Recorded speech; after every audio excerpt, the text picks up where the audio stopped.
Nico Al-Hakim beri jawaban menohok saat disindir menyesal cerai dari Rahel V-nya.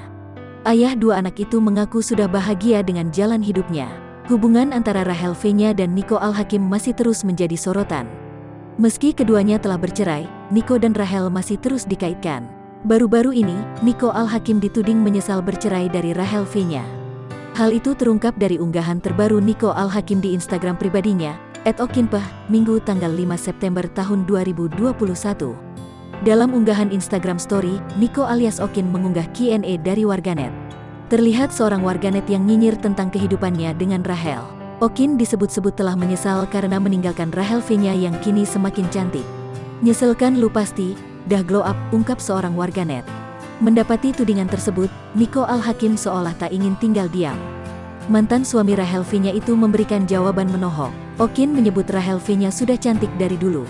"Dia selalu cantik dari dulu, mungkin kalian melihatnya berbeda karena penampilannya yang berbeda saat itu," kata Nico Al-Hakim. Bukan kali ini saja, menurut Nico, Rahel V-nya sudah cantik sejak awal ia bertemu. "Tapi itulah yang gue lihat dari awal ketemu dan setiap harinya," kata Nico. Ayah dua anak itu juga menyinggung sikap warganet yang dinilai kurang pas karena menilai penyesalan hanya dari fisik semata. Nico menegaskan jika dirinya dan Rahel kini telah bahagia dengan jalan yang dipilih. "Anyway, masa tolak ukur nyesel harus dari fisik sih? Kita udah bahagia dengan jalan dan pasangan masing-masing. So ciao," pungkasnya.